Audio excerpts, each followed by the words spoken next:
Exam विद्यालय को subscribe करें और बेल आइकन को जरूर दबाएं। जय हिंद। नमस्कार साथियों, मैं आकाश शेखावत आप सभी का स्वागत करता हूं आपके अपने YouTube चैनल एग्ज़ाम विद्यालय में। चलिए, आज का टॉपिक बहुत इंपॉर्टेंट होने वाला है क्योंकि मैं लेकर आ गया हूं आपके लिए डिस्काउंट का जो कि सेकंड पार्ट।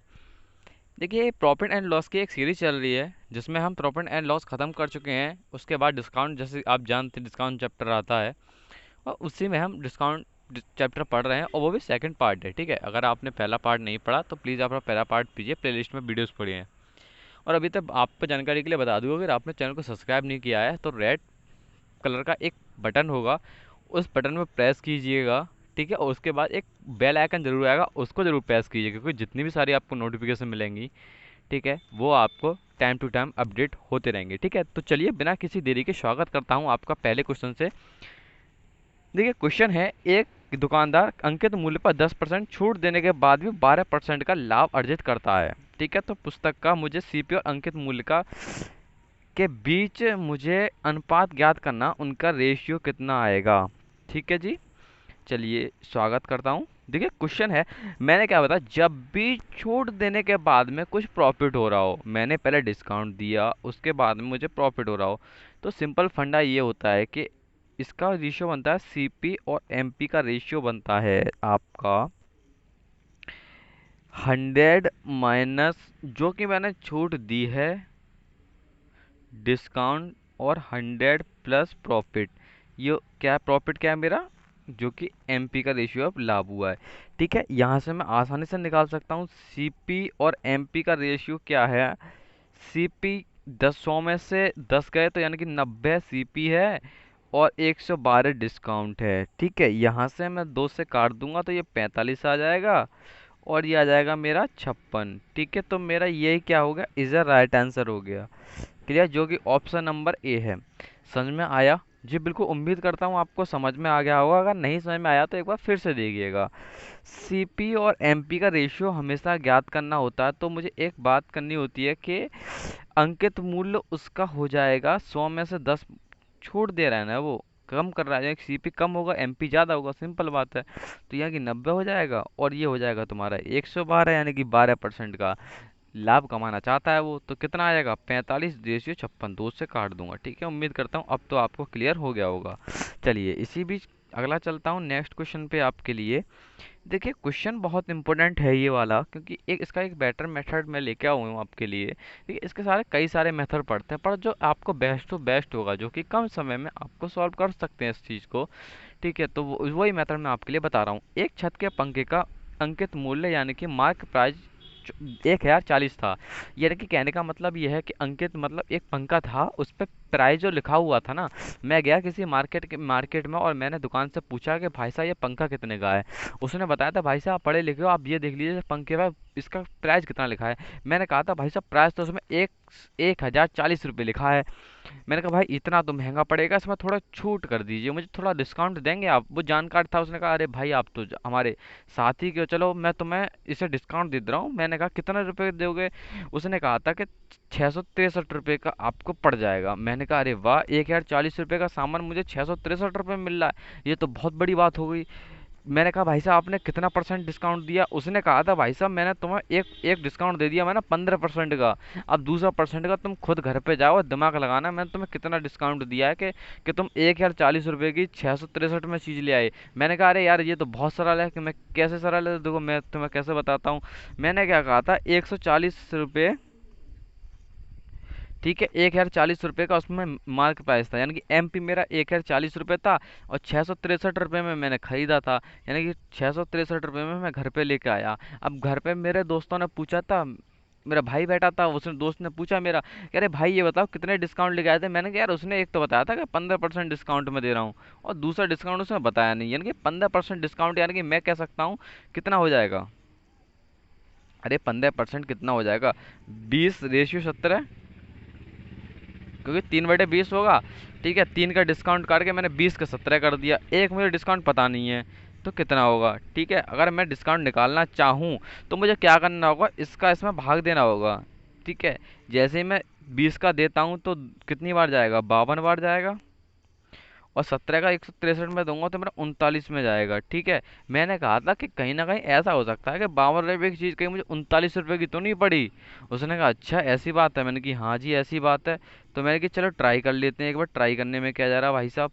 ठीक है, जब 52 रुपये की चीज़ मैं 39 रुपये में लेके आऊँगा तो मुझको क्या मिलेगा। जब मैं 52 रुपये की चीज़ मैं 39 रुपये में लेके आऊँगा तो मुझे क्या मिलेगा।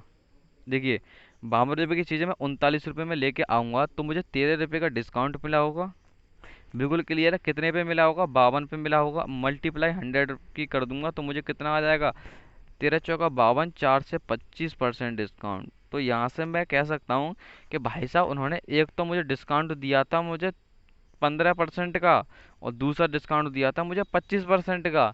तो मुझे दूसरा डिस्काउंट ही तो मुझे याद करना है कि कितने परसेंट का डिस्काउंट दिया। 25% का उसने डिस्काउंट दिया था। चलिए इसी बीच के अगले क्वेश्चन करता हूँ, उम्मीद करता हूँ आपको क्वेश्चन समझ में आ गया होगा। ठीक है, तो बिना किसी देरी के अगला क्वेश्चन शुरुआत करते हैं। देखिए क्वेश्चन है आपका, एक व्यक्ति 20% की छूट देने के बाद में से 16% की हानि होती है।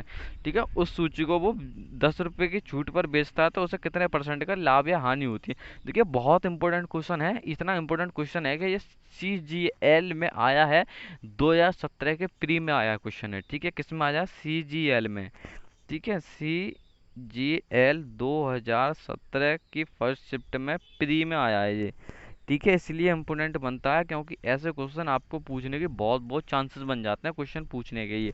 ठीक है, मैंने क्या कहा था, 20% की छूट देता है। 20% की वैल्यू कितनी होती है, पहले मुझे ये बताया। 20% की बच्चा बच्चा जानता है 1/5 वैल्यू होती है। ठीक है, और 16% की हानि, यानी कि 16% की वैल्यू कितनी होगी भैया। अब 16% की वैल्यू तो होगी 4 × 16, 4 से 25 बार करेंगे, 25/14 होगी। ठीक है, क्लियर, चलिए क्लियर है। अब मैं क्या करूँगा, देखिए मुझे क्या कहा था कि पहले मैंने क्या किया, एमपी और एसपी का रेशियो निकालता हूँ मैं। एमपी यानी कि 20% छूट दी, यानी कि 5 की वैल्यू, 5 रुपए की चीज़ को मैंने 4 रुपए में उसको बेच दिया। यहाँ तक मुझे कोई दिक्कत नहीं है, आराम से आपको भी कोई दिक्कत नहीं है, स्टेप बाय स्टेप चलेंगे, बहुत सिंपल क्वेश्चन बना देंगे इसको। अब क्या करा, उसे 16% की छूट देता है तो उसे 16% की हानि होती है। ठीक है, चलिए ठीक है, कोई दिक्कत नहीं है, 16% की हानि होती है। वह इस सूची को 10% की छूट पर सामान को बेचता है। क्लियर, वह इसको 20% की छूट के सामान पे बेचता है तो उसे कितने परसेंट का लाभ या हानि होगी। ठीक है, चलिए देखिए, एमपी और एसपी का रेशियो मैंने ज्ञात किया था, 5 से 4 आ गया। ठीक है, अब क्या कर रहा है कि 16% यानी कि 4/25 होगा, यानी कि 25 रुपए की उसने, अब ये क्या हुआ, उसने 25 रुपए का खरीदा, ये उसका सीपी हो गया। 25 रुपए का खरीदा तो उसने 21 रुपए में बेच दिया। यहाँ तक मुझे कोई दिक्कत नहीं है, आपको भी नहीं होनी चाहिए। ठीक है, जब 21 रुपए का भैया बेच दिया तो उसने सीपी, लेने वाले ने 4 रुपए का खरीदा होगा, भैया इसका एसपी और खरीदने वाले का सीपी तो हुआ। अरे बिल्कुल हुआ। और जो उसका, उसके बाद में उसने क्या किया, 25 रुपये को 21 में बेच दिया, तो 21 का यहाँ पे कर रहा हूँ तो 21 का यहाँ पे भी मुझे करना पड़ेगा। यहाँ तक बात मुझे क्लियर आ गई। अब तो मैं क्वेश्चन कर दूंगा, यानी कि एमपी आ गया 105, एमपी आ गया 105, 21 चौक 84 मेरा आ गया एसपी, ये क्या था मेरा एमपी, और 25 चौका 100, 100 रुपये मेरा क्या आ गया, सीपी। अब बच्चा बच्चा जानता है कि भैया मुझे प्राइस कहाँ से निकालूंगा। भैया मैं आराम से निकाल दूंगा, कितना आ जाएगा, 90/100, कितना आएगा, 90/100 मल्टीप्लाई 105। तो इसका आंसर आ जाएगा आपका, कितना आएगा, 94.5। तो मुझे भैया, अब आप कहेंगे 94.5 मतलब डिस्काउंट कितने का दिया था, 100 रुपये की चीज़ थी, अरे भैया मैंने 90.5 में बेच दिया तो 0.5 का डिस्काउंट था नहीं था। और ये मेरा क्या आ गया, राइट आंसर। ठीक है, तो चलिए बने रहिए, नेक्स्ट क्वेश्चन पे चलते हैं। ठीक है, ऐसे क्वेश्चन, ये बहुत इंपॉर्टेंट क्वेश्चन था जो मैंने बताया था आपको। ठीक है, अब ये वाला क्वेश्चन आपको क्या करना है, अच्छा इसको एक काम करते हैं, आप इसे होमवर्क में नोट कर लीजिएगा। ठीक है, जब तक के लिए बने रहिएगा, इस आंसर का कमेंट बॉक्स में आंसर दीजिएगा। तब तक के जय हिंद, जय भारत, भारत माता की जय। Good bye.